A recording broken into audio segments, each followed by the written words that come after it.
हरे कृष्णा। जय राधा माधव कुंज बिहारी। जय राधा माधव कुंज बिहारी।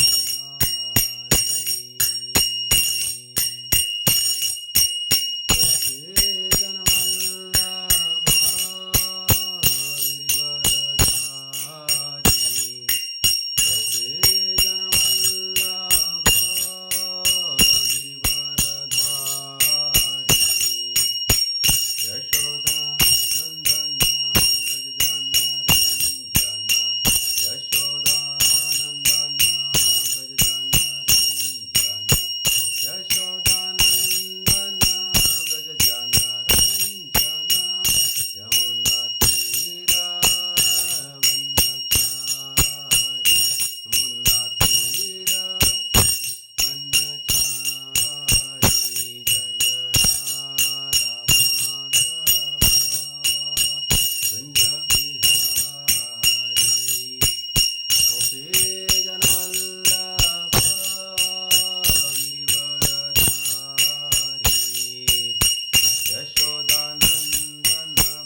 हरे कृष्णा। सभी भक्तों का स्वागत है आज के भागवत क्लास में।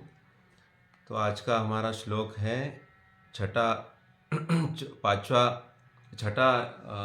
स्कंद, 5वां अध्याय, और श्लोक संख्या है 38।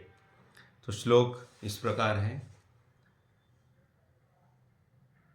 एवं त्वं निरनुक्रोशो बालानां मतिभिद्वरे पार्षदमध्ये चरसि यशोहा निरपत्रपा। एवं त्वं निरनुक्रोशो बालानां मतिभिद्वरे पार्षदमध्ये चरसि यशोहा निरपत्रपा। एवं त्वं निरनुक्रोशो बालानामतिभिद्धरे पार्षदमध्ये चरसि यशोहा निरपत्रपा। शब्दार्थ इस प्रकार है। एवं यानी इस प्रकार, त्वम यानी तुम, निरनुक्रोश यानी दया विहीन, बालानाम यानी अबोध अनुभवहीन बालकों का, मतिभीत यानी चेतना को दूषित करते हुए, हरे यानी भगवान के, पार्षद मध्य यानी निजी संगियों के बीच, चरसी यानी विचरण करते हुए, यश हा यानी भगवान को बदनाम करने वाले, निरपत्रपा यानी निर्लज्ज। तो श्लोक का अर्थ इस प्रकार है। प्रजापति दक्ष ने आगे कहा, इस तरह अन्य जीवों के प्रति हिंसा करके भी अपने को भगवान विष्णु का पार्षद कहते हुए तुम भगवान को बदनाम कर रहे हो। तुमने व्यर्थ ही अबोध बालकों में संन्यास की प्रवृत्ति उत्पन्न की, इसलिए तुम निर्लज्ज निर्दयी हो। तुम भगवान के निजी संगियों के साथ किस तरह विचरण कर सकते हो। तात्पर्य इस प्रकार है श्रील प्रभुपाद जी द्वारा। जय प्रभुपाद। तात्पर्य, प्रजापति दक्ष की यह मनोवृत्ति आज भी बनी हुई है। जब युवागण कृष्ण भावनामृत आंदोलन में शरीक होते हैं तो उनके पिता एवं तथाकथित अभिभावक कृष्णा भावनामृत आंदोलन के संस्थापक पर अत्यधिक क्रुद्ध होते हैं, क्योंकि वे सोचते हैं कि उनका पुत्र को व्यर्थ ही प्रेरित करके उन्हें खाने पीने तथा मौज उड़ाने के भौतिक भोगों से वंचित कर दिया गया है। कर्मी यह सोचते हैं कि इस भौतिक जगत में वर्तमान जीवन का पूरी तरह से भोग किया जाना चाहिए और उच्च लोकों में जाने के लिए कुछ पुण्य कर्म भी कर लेने चाहिए, जिससे अगले जीवन में भी आनंद भोग हो सके। किंतु योगी और वह भी भक्ति योगी इस भौतिक जगत के मतों के प्रति क्रूर होता है। किंतु योगी और वह भी भक्ति योगी इस भौतिक जगत के मतों के प्रति क्रूर होता है। वह उन्नत भौतिकवादी सभ्यता में दीर्घ जीवन का भोग करने के लिए देवलोकों की यात्रा करने में रुचि नहीं रखता।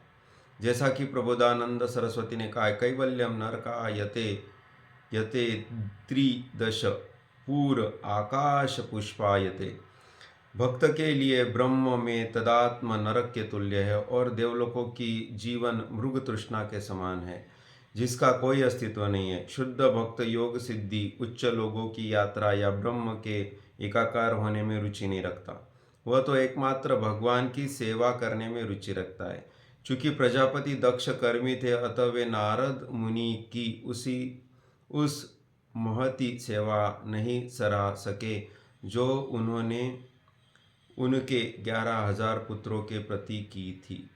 उल्टे उन्होंने नारद मुनि पर पापी होने का दोषारोपण किया और यह आरोप लगाया कि चूंकि नारद मुनि भगवान के साथ रहते हैं, इसलिए भगवान भी बदनाम हो जाएंगे। इस तरह दक्ष ने निंदा की कि नारद मुनि भगवान के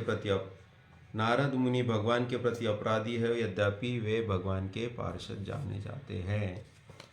ओम नमो भगवते वासुदेवाय। नारायणं नमस्कृत्यं नरं चैव नरोत्तमं देवीं सरस्वतीं व्यासं ततो जयमुदीरये। नष्टप्रायेषु भद्रेषु नित्यं भागवत सेवया भगवती उत्तम श्लोके भक्तिर्भवति नैष्टिकी।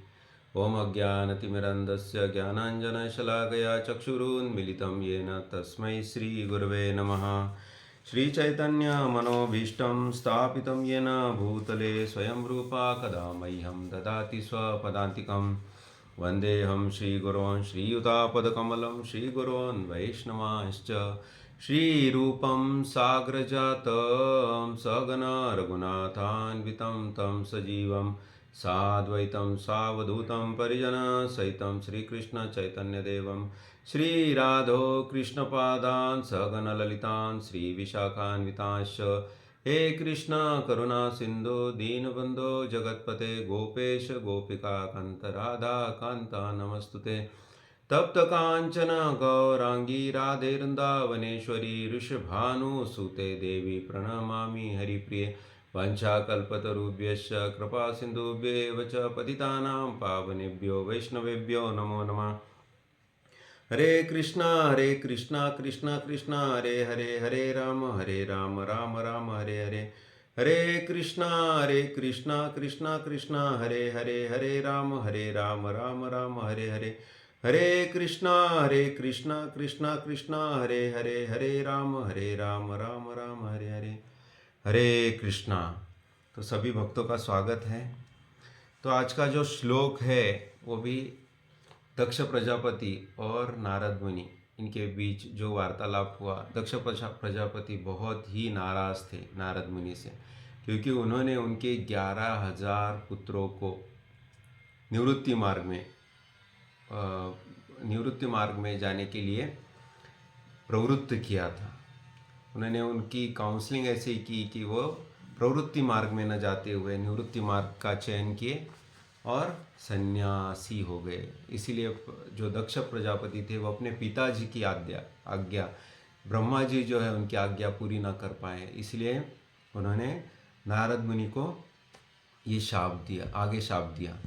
नारद मुनि के ऊपर बहुत ज़्यादा क्रुद्ध हुए और उन्होंने आगे उनको ये शाप दिया कि आप कहीं पे भी एक जगह पे बहुत ज़्यादा दिन तक नहीं ठहर सकोगे।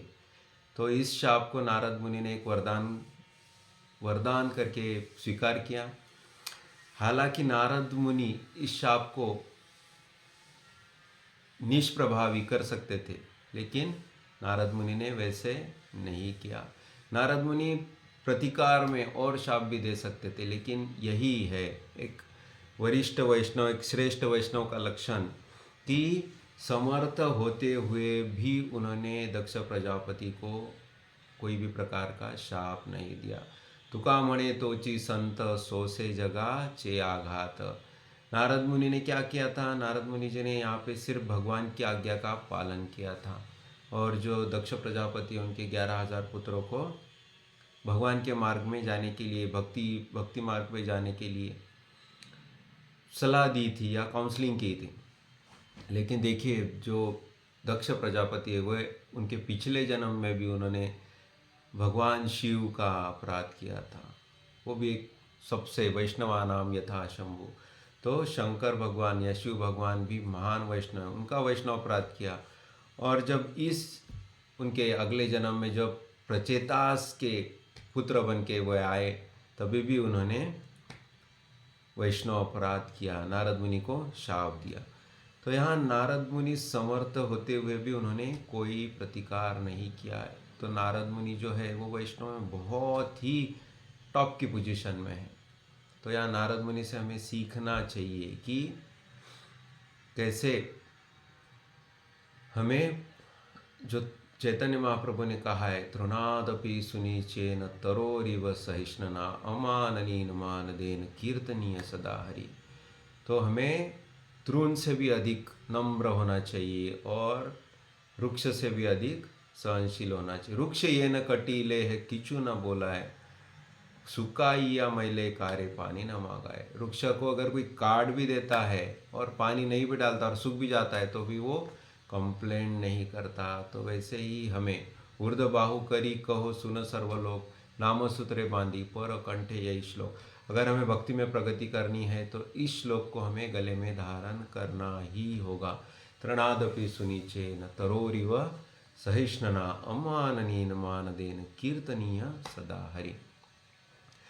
हम इसके और एक उदाहरण देखते हैं कि जैसे चित्रकेतु महाराज थे। चित्रकेतु महाराज को भी माता पार्वती ने शाप दिया था। उन्होंने भगवान शिव के चरणों के प्रति थोड़ा सा अपराध कर दिया, लेकिन माता पार्वती बहुत ज़्यादा रुद्ध हो गई और उन्होंने उनको शाप दिया कि आप तत्काल राक्षस बन जाए, आप भगवान के पार्षद बनने के लिए या उनके पार्षद के रूप में विचरण करने के लायक नहीं हो, तो तभी भी हम देख सकते हैं कि चित्रकेतु महाराज हालांकि समर्थ थे, वे भी शाप दे सकते थे पार्वती माता को, लेकिन उन्होंने नहीं दिया और उस शाप को स्वीकार किया और वो अगले जन्म में रुद्रासुर करके यज्ञ से उत्पन्न हुए, इंद्र को मारने के लिए उत्पन्न हुए। तो उनकी जो प्रार्थना है वह हमने भागवत में पढ़ी है।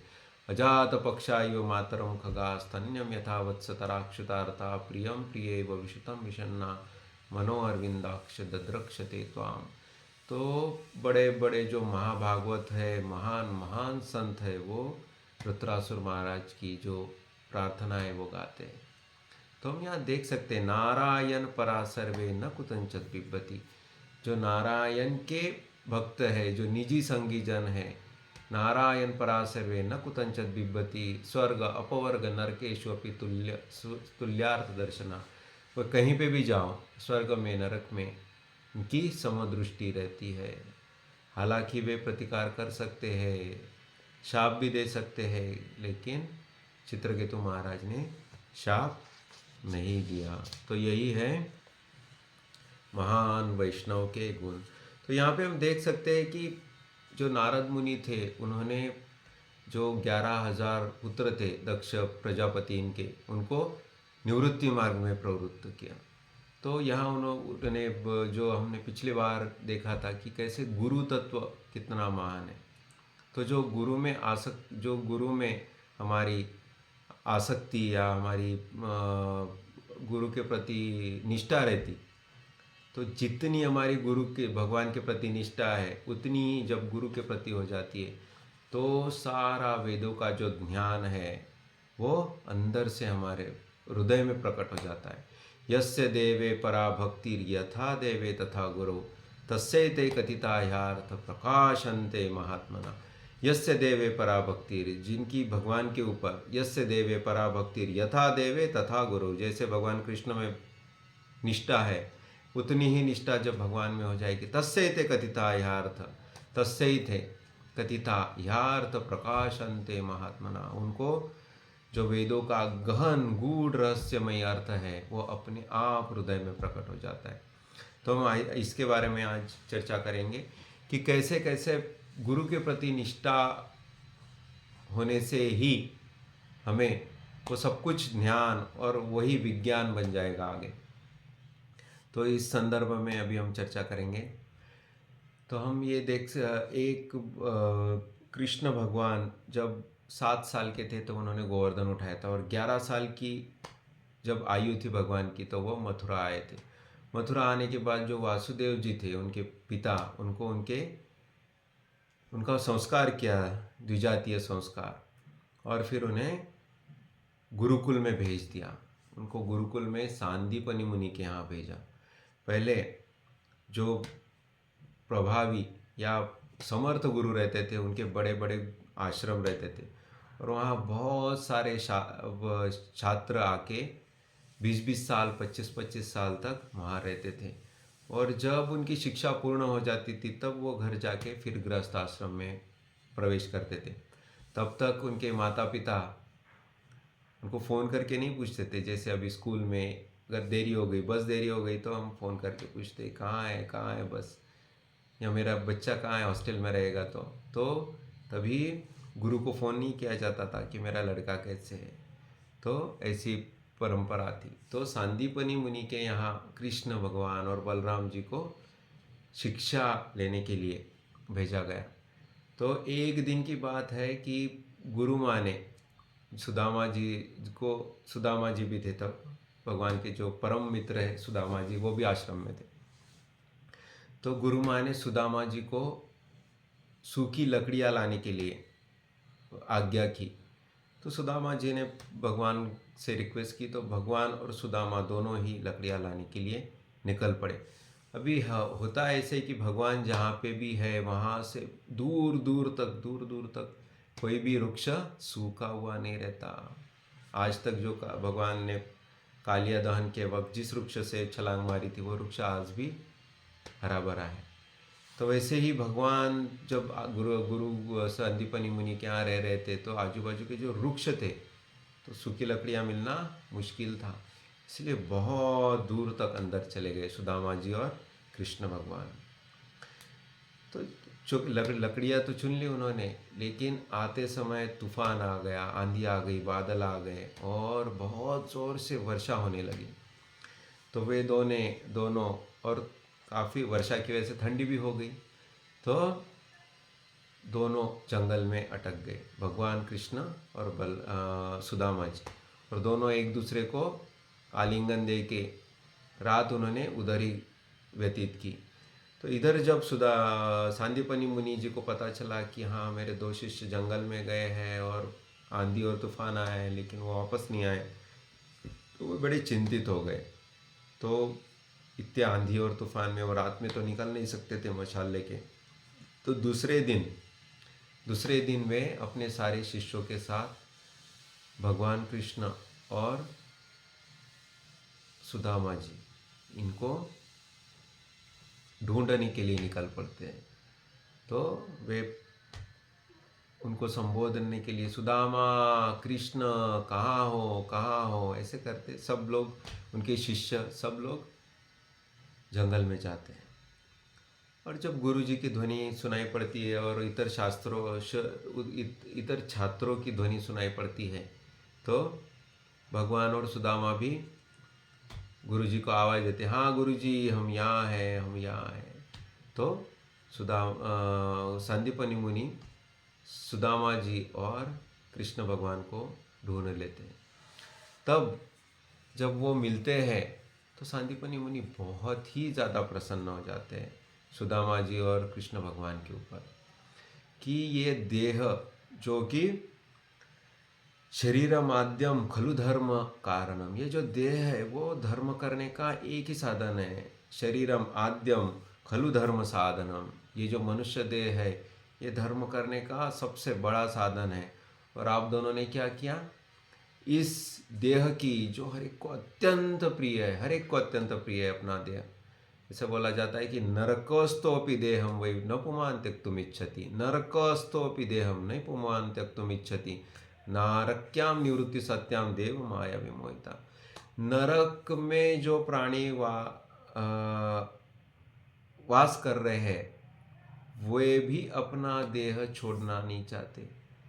ऐसे देव माया विमोहिता, इतनी भगवान की माया प्रबल है। नरकस्तोपि देहम वै न पुमान त्यक्तुम इच्छति, जंतोर्वै भवे तास्मिन् याम याम योनिम अनुव्रजेत तस्याम तस्याम स लभते निवृत्तिम न विरजते। जंतोर्वै भवे तास्मिन् याम याम योनिम अनुव्रजेत, जंतो यानी जीव याम याम योनि अनुव्रजेत, जिस जिस योनि में जाता है तस्याम तस्याम स लभता, वो मिलने के बाद निवृत्तिम न विरजते, कोई भी देह नहीं छोड़ना चाहता। मनुष्य की बात नहीं है, एक कुत्ता, एक सूअर, एक बिल्ली, एक पंछी, कोई भी अपना देह छोड़ना नहीं चाहता। तो इस प्रकार हर कोई देव माया विमोहिता, भगवान की माया द्वारा विमोहित है। और आप लोगों ने गुरु के लिए और गुरु माँ के लिए इतना बड़ा बलिदान दिया कि आप लोग अपनी देह की परवाह ना करते हुए आप लोग जंगल में रुके और गुरु आज्ञा का पालन किया। तो उन्होंने जो आशीर्वाद दिया वो बहुत महत्वपूर्ण है। उन्होंने ये आशीर्वाद दिया कि आपके सारे मनोरथ पूर्ण हो जाए और जो भी दिव्य ज्ञान मुझे प्राप्त है वो सब आपको इस जन्म में और आने वाले जन्मों में जैसे के वैसे बना रहे। तो ये बड़ी महत्वपूर्ण बात है। तो हम बात कर रहे थे यस्य देवे परा भक्ति यथा देवे तथा गुरु तस्यैते कथिता ह्यार्थ प्रकाशन्ते महात्मना। तो हमारा जो हम सुबह प्रसाद बनाते हैं वो भी तीन चार घंटे के बाद बासी हो जाता है ना, फ्रेश नहीं रहता। तो इससे हमारा नॉलेज भी रहता है। हम आज कोई श्लोक लर्न करेंगे, आज कोई लेक्चर सुनेंगे या आज कोई सत्संग सुनेंगे, बस 10-15 दिन या 1 महीना अगर हमने उसका मनन नहीं किया, हमने कहीं पे उसको लिखित में लिखा नहीं, तो वो जो ज्ञान है वो उड़ जाता है, वो बने नहीं रहता हमेशा के लिए। हम लोग ध्यान, आज जो ध्यान मिला है कुछ दिनों के बाद वो चला जाता है। तो यहाँ संदीपनी मुनि इतने प्रसन्न हुए कि उन्होंने ये वरदान दिया कि जो ज्ञान मुझे प्राप्त है, जो वेदों का ज्ञान है, जो अनुभूत ज्ञान है, विज्ञान है, वो हमेशा बना रहेगा। मैं ऐसा आशीर्वाद देता हूँ। वहाँ दूसरे छात्र भी थे, लेकिन सुदामा और कृष्ण भगवान को उन्होंने आशीर्वाद दिया। किस लिए? क्योंकि उन्होंने जो गुरु के ऊपर निष्ठा थी वो सराहनीय थी। यस्य देवे परा भक्तिर यथा देवे तथा गुरु तस्यैते कथिता ह्यार्थ प्रकाशन्ते महात्मना। तो आगे चलते हम लोग और एक उदाहरण देखते हैं। एक महाभारत में आदि पर्व में, एक उदाहरण आता है। ऐसे ही गुरुकुल था, एक समर्थ गुरु थे धौम्य ऋषि, और उनका भी एक गुरुकुल था। तो उनके गुरुकुल में एक ब्राह्मण थे, उन्होंने अपने पुत्र जिसका नाम उपमन्यु था उसको लाके छोड़ दिया था। तो ये उपमन्यु था, ये बहुत ही अच्छा बालक था। तो जब एडमिशन हो गया, इंटरव्यू हो गया, उसके बाद उसको धौम्य मुनि ने स्वीकार कर लिया कि ठीक है, चलो हम इनको शिक्षा देने के लिए तैयार है, वैदिक शिक्षा देने के लिए हम तैयार हैं। तो पिताजी ने उपमन्यु को छोड़ दिया आश्रम में, और धौम्य ऋषि ने फिर उनको आश्रम में एक कोने में अपनी चटाई डालने को बोला। तभी 5 साल के थे उपमन्यु, और उस दौर में 20 से 25 साल तक शिष्य अपने गुरु के आश्रम में रहते थे, और वहाँ गुरु की सेवा करते थे और आध्यात्मिक ज्ञान भी प्राप्त करते थे। तो इसके बाद उस दिन गुरु ने तो जगह दे दी, लेकिन एक भोजनालय था, प्रसादालय। तो उपमन्यु ने सोचा कि गुरुजी बोलेंगे प्रसाद लो। दूसरे बच्चों को उन्होंने बोला, हाँ प्रसाद का टाइम क्या है? तो शिष्य, दूसरे जो उनके शिष्य थे, उन्होंने बोला, हाँ प्रसाद का तो टाइम हो गया है, लेकिन आपको गुरु की जो परमिशन है उसके सिवा प्रसाद नहीं मिलेगा। तो उपमन्यु ने सोचा गुरुजी देंगे परमिशन, लेकिन गुरुजी ने परमिशन नहीं दी। गुरुजी ने यह नहीं बोला कि जाओ आप प्रसाद ले लो। तो उस दिन उपमन्यु बिना कुछ खाए पिए ही सो गए, छोटा सा बालक, भूख से व्याकुल। तो दूसरे दिन सब शिष्यों को भिक्षा मांगने के लिए जाना पड़ता था। दूसरे दिन क्या हुआ, तो गुरु ने भिक्षा की जो झोली रहती वो दे दी उपमन्यु को, और बोला, बेटा ये गांव है, यहाँ यहाँ ये घर है, इनमें जाके आपने रोज भिक्षा करके लाना। तो उपमन्यु गया और 5-6 घरों में से भिक्षा मांगा और वापस आया। तो तब उसे लगा अभी भिक्षा लेके आया हूँ और वो गुरु महाराज को दे दिया हूँ, अभी मुझे खाने की परमिशन मिल जाएगी। लेकिन गुरु महाराज ने लंच की परमिशन नहीं दी और बोला, बेटा उपमन्यु जाओ, गायों को लेके जंगल में जाओ। तो इतना छोटा बच्चा क्या करे, भूखा, भूख से परेशान, व्याकुल, उस दिन भी भूखा सोना पड़ा। वापस आने के बाद डिनर की परमिशन भी नहीं दी। तीसरे दिन जब उपमन्यु भिक्षा मांगने गया तो भूख से बहुत ही ज़्यादा व्याकुल था। तो उसने क्या किया, जो भिक्षा में मिले थे चावल वो आते आते थोड़े खा लिए, और फिर उसे लगा कि कल मैं भिक्षा ज़्यादा लेके गया था, आज गुरुजी बोलेंगे कम क्यों लाया। तो वो और 1-2 घरों में भिक्षा मांगा और लेवल पूरा कर दिया चावल का, और फिर गुरु के पास गया। तो गुरुजी ने पूछा, बेटा उपमन्यु तुमने कुछ खाया है? तो उपमन्यु ने सच बात बताई, हाँ गुरुजी मैंने खाया, मैं बहुत भूख से व्याकुल हो गया था, इसलिए मैंने चावल खा लिए। तो गुरुजी ने बोला, नहीं बेटा ऐसे नहीं करना चाहिए, आपको मेरी आज्ञा के सिवा चावल नहीं खाना चाहिए था, और आपने जो दूसरे घरों में भिक्षा मांगी वो भी गलत है, क्योंकि हर एक छात्र को जो घर दिए गए थे भिक्षा मांगने के लिए वो फिक्स रहते थे। तो उपमन्यु ने बोला गुरुजी माफ़ कर दीजिए, अभी नहीं करूँगा। उस दिन भी गाय लेके गया, बछड़े लेके गया चराने के लिए और भूखा बाद में। तीसरे दिन फिर से ऐसे। उसके बाद जब एक दिन गायों को लेके गया तो इतना भूख से व्याकुल था कि जो बछड़े दूध पीते हैं और उनके मुंह में झाग आता है, ऐसे दूध का झाग आता है, उसे चाट के वो पाया और अपनी भूख शांत की। फिर से आने के बाद गुरुजी ने पूछा, बेटा उपमन्यु आपने क्या पाया, क्या पा रहे हो? तो उपमन्यु ने बोला, गुरुजी मैं बछड़ों के मुंह को जो दूध का झाग आता है वो पा रहा हूँ। तो गुरुजी ने फिर से कहा, नहीं बेटा, मेरी आज्ञा नहीं तब तक आपने नहीं लेना चाहिए प्रसाद। फिर से उपमन्यु परेशान हुआ। फिर से दूसरे दिन जब गया तो भूख से बहुत ही ज़्यादा व्याकुल था। गायों को लेके गया, जंगल में भिक्षा मांग के आया और फिर से गायों को लेके गया। तो आते समय इतना भूखा था कि गिरने को हो रहा था उसको। तो उसको एक पेड़ दिखा जिसको दूध निकलता है, वो धतूरा का पेड़। तो उसने उसके पत्ते बहुत सारे पत्ते खा लिए। अभी वो जो पेड़ रहता वो पॉइजनस रहता है, पॉइजनस पेड़ रहता है। उसको खाने से, उसके पत्ते खाने से दृष्टि चली जाती है। तो उसने भूख तो बहुत ज़्यादा लगी थी, बहुत ज़्यादा पत्ते खा लिए और आते समय थोड़ी देर के बाद उसकी दृष्टि, उपमन्यु की दृष्टि जाती रही। अभी गायों के पीछे पीछे जाने लगा, लेकिन बीच में एक कुआं था, उसमें वो धाम से गिर गया। चोट आ गई, चिखल था, कीचड़ था, उसमें फंस गए।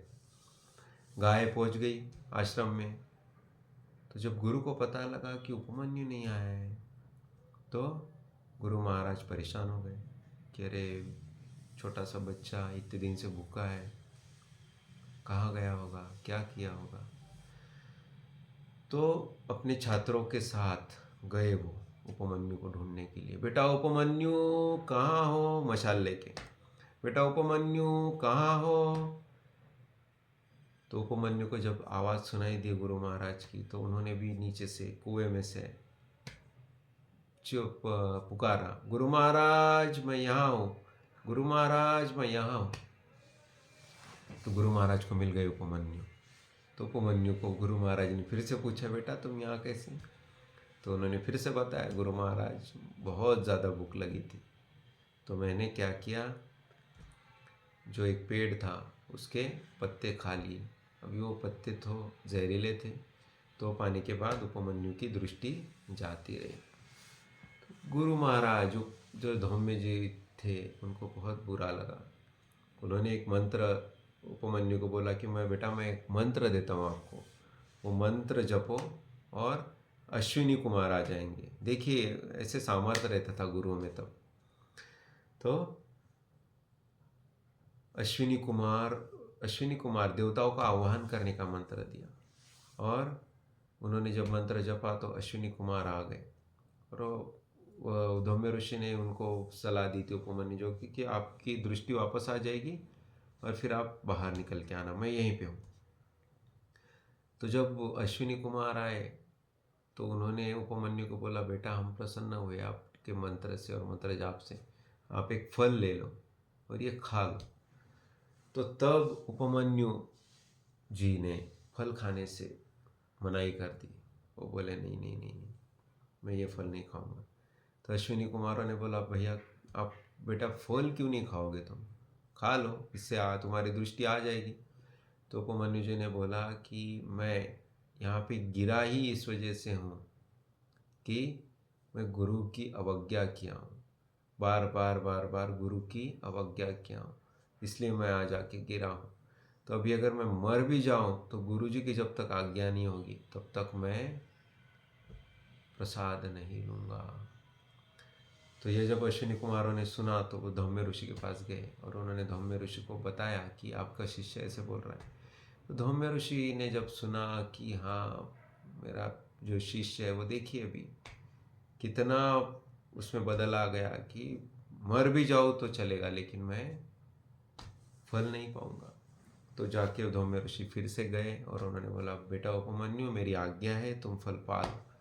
तब उन्होंने फल पाया और उनकी दृष्टि आ गई और ऊपर आ गए। तो तब जाके धौम्य ऋषि ने उनको उनकी गुरु निष्ठा पे प्रसन्न होकर आशीर्वाद दिया कि बेटा उपमन्यु, तुम्हारी शिक्षा पूर्ण हुई, तुम्हें आश्रम में और रहने की जरूरत नहीं है। मैं तुम्हें आशीर्वाद देता हूँ कि जो ज्ञान मुझे प्राप्त है वो सब ज्ञान आपको अभी प्राप्त हो जाए। आपको गुरुकुल में या और आगे शिक्षा लेने की ज़रूरत नहीं है।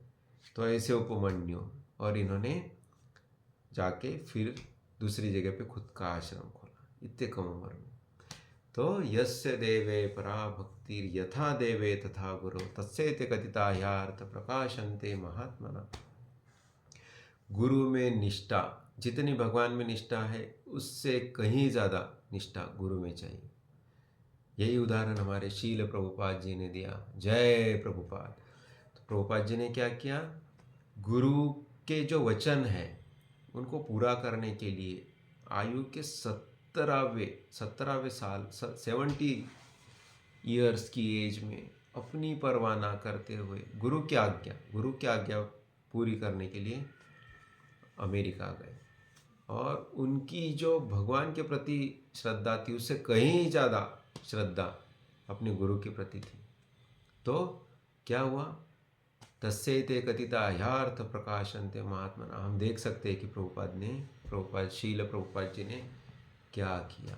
आज्ञा सम नहीं सुसाहित सेवा, जो आज्ञा है गुरु की, गुरु महाराज की, और वो जो वचन है वो पूरा करने के लिए जो हमारे प्रयास रहते, उससे बड़ी कोई गुरु सेवा नहीं है।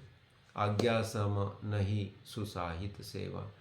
हम बहुत बार ये सोचते हैं कि हमको वपु सेवा मिले गुरु महाराज की, लेकिन वपु सेवा सब लोग नहीं कर सकते। प्रभुपाद जी ने अपने गुरु जी की, जो भक्ति सिद्धांत सरस्वती ठाकुर पाद थे, उनकी वपु सेवा कितनी की थी, लेकिन जो वचन थे भक्ति सिद्धांत सरस्वती ठाकुर पाद जी के, वो पूरा करने के लिए उन्होंने अपना सर्वस्व निछावर कर दिया।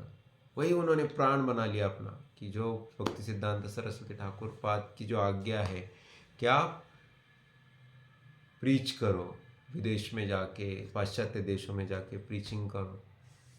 तो हम देख सकते हैं कि हमारे जैसे पतितों का उद्धार जो हो रहा है वो सिर्फ प्रभुपाद जी की गुरु भक्ति थी, गुरु के प्रति निष्ठा थी। 2 प्रकार के अहंकार रहते हैं, पिछले बार भी मैंने बोला था, एक जड़ अहंकार और एक चिन्मय अहंकार और चिद अहंकार। जड़ अहंकार ये है कि मैं और मोर तोरते माया, ये हो गया जड़ अहंकार। मैं और मेरा ये शरीर, और इस शरीर का जो भी है, मेरा पति, मेरा पत्नी, मेरा बेटा, मेरा बेटी, मेरी माँ, मेरे पिताजी, ये सब हो गया जड़ अहंकार। मेरी कार, मेरा घर, सब जड़ अहंकार, मेरी नौकरी। चित्त अहंकार यानी अस अभिमान जाई जनि भोरे, मैं सेवक रघुपति पति मोरे। ये अहंकार जो है वो चित्त अहंकार है।